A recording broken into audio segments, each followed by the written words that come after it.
some breaking developments coming in from Sri Lanka, where the political Game of Thrones does not seem to end. Hectic parleys are on in Colombo, as the big question still remains: who is the Prime Minister of the island nation?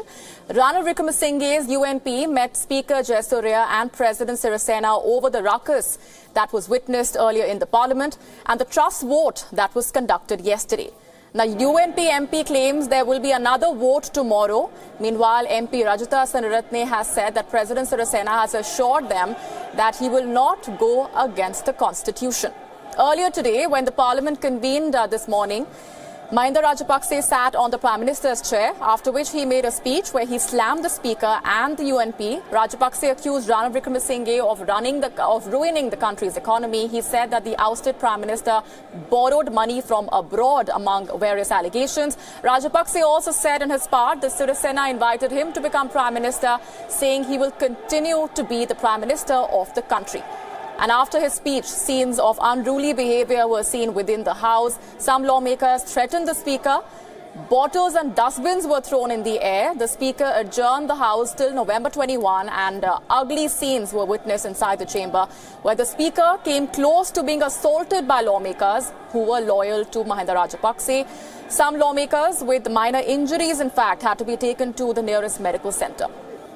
A few weeks after Lion Air Flight 610 crashed in Indonesia, fingers are now being pointed at Boeing, the company that had manufactured that aircraft. Lion Air and a US pilots group allege that Boeing withheld information about the new 737 MAX, a new plane that was inducted in August. It is alleged that Boeing did not tell the pilots about a new safety feature.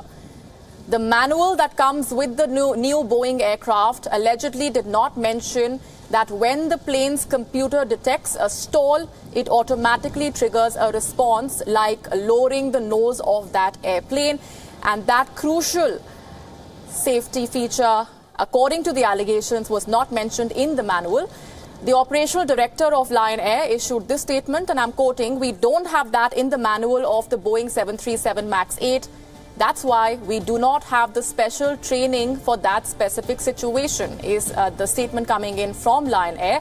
Reports say that investigators are now looking into these claims. They will check if a sensor did indeed transmit incorrect data to trigger the stall prevention system of the aircraft. Boeing says in its part that all the information that is required to fly the new plane was given, and the 737 is a very safe plane to fly, they say. Earlier last week, Indian aviation sector regulator DGCA had asked Jet Airways and SpiceJet to check and correct possible sensor-related issues in the Boeing 737 MAX planes in their fleet, which could cause the aircraft to lose altitude significantly. The order by the Directorate General of Civil Aviation, or DGCA, is in line with the advisories issued by Boeing and US watchdog Federal Aviation Administration earlier. As of now, Jet Airways and SpiceJet are the only carriers flying Boeing 737 MAX planes in India and have 6 such aircraft in their both of their fleets put together. After a month on the road, the first batch of Central American migrants has arrived at the US-Mexico border. A group of 340 migrants arrived at the city of Tijuana in Mexico, the closest to the US border. Large groups of migrants gathered on the beach in the city of Tijuana at the border fence that separates Mexico from California, climbing on top of that fence and even jumping down to the other side. But they quickly scrambled back to the Mexican side. 8 migrants who crossed into the United States were promptly arrested by Border Patrol officers. Donald Trump está preparando sus marines por toda la frontera, eso no importa. Este muro puede ser grande, pero como cuando Israel hizo alrededor al muro de Jericó, estos muros pueden ser grandes, pero si Dios está con nosotros y confiamos en Él nos va a ayudar a vencer este obstáculo.